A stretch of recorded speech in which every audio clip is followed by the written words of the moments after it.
Hello दोस्तों, कैसे हो आप सभी लोग। आशा है आप सभी लोग अच्छे होंगे, स्वस्थ होंगे और मस्त होंगे। तो आओ हम इस वीडियो में इंटर के बहुत ही महत्वपूर्ण टॉपिक किरचॉफ के नियम के बारे में पढ़ते हैं, जो बोर्ड परीक्षा के लिए बहुत ही जरूरी है। इससे न्यूमेरिकल भी पूछे जाते हैं और ये किरचॉफ का नियम भी पूछा जाएगा। किरचॉफ का नियम 3 नंबर में, अगर दोनों नियम पूछा जाएगा किरचॉफ का 5 नंबर में नियम पूछा जाएगा।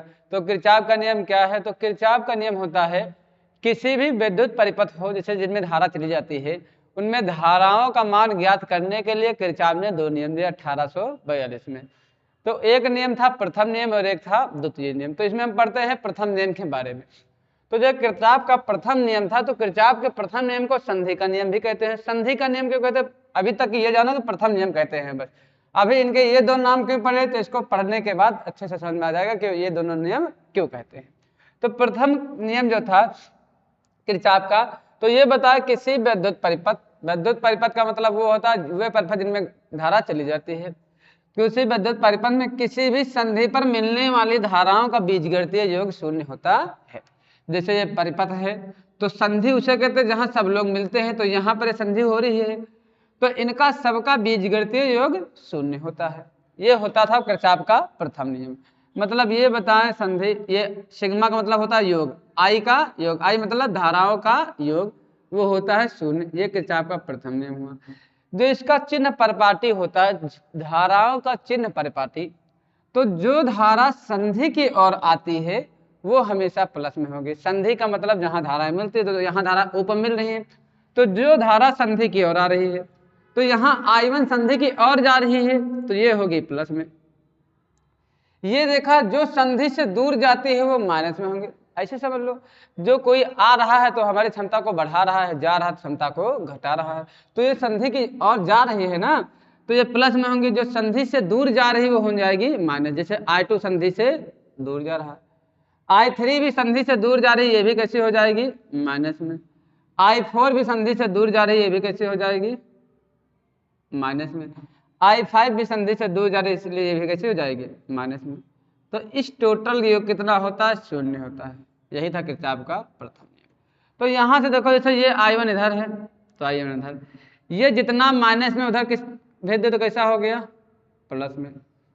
I1 I2 I3 I4 I5, देखो I2 माइनस में था, दूसरी तरफ गया तो प्लस में हो गया। तो ये I2 I3 I4 I5, तो I1 क्या है? I1 जो इसको धारा दी जा रही थी, और I2 I3 I4 I5 धारा निकल रही थी। तो इससे क्या पता चल रहा है कि किसी संधि में जितनी धारा दोगे उतनी ही धारा निकलेगी। ये बात ऐसे समझ लो कि जैसे कोई 10 लीटर पानी है, जैसे पाइप है, इसमें 10 लीटर पानी डाले, तो जब 10 लीटर पानी डाले तो अब जैसे यहाँ से 3 पाइप इससे जोड़ दो, 3 पाइप जोड़ दिए, तो जैसे 3 पाइप है तो इनमें 10 लीटर डाले तो कुल मिलाकर इन जो 3 लीटरों से पानी जितना आएगा वो 10 लीटर तो आएगा। तो ये नियम, जैसे कि ये I1 धारा दी जा रही थी, I2 I3 I4 I5 का जो कुल योग होगा वो I1 के बराबर होगा। मतलब ये क्या हुआ, जितनी धारा दी जाती है और निकले गई धारा, दी गई धारा, दी गई धारा किसको? परिपथ को। दी गई धारा बराबर निकली धारा, निकली धारा, दोनों क्या होते हैं? बराबर। मतलब किसी परिपथ में जितनी धारा दोगे उतनी ही बाहर निकलेगी। तो इससे क्या पता चल रहा है? दी गई धारा, दी गई धारा बराबर ली गई धारा, निकली गई, निकली गई, निकली धारा, ये दोनों क्या होते हैं? बराबर। इससे क्या पता चला? जितनी धारा लोगे उतनी धारा निकलेगी। तो धारा मतलब क्या हुआ? आवेश। आवेश के प्रवाह को हम धारा कहते हैं।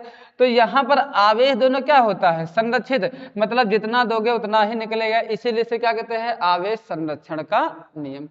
संधि का नियम क्यों कहते हैं? क्योंकि यहाँ पर एक संधि की बात आती है कि नहीं, इसलिए इसे क्या कहते हैं? संधि का नियम। तो ये हुआ हमारा किरचॉफ का प्रथम नियम। इसके नेक्स्ट वीडियो में हम किरचॉफ के द्वितीय नियम के बारे में बताएंगे।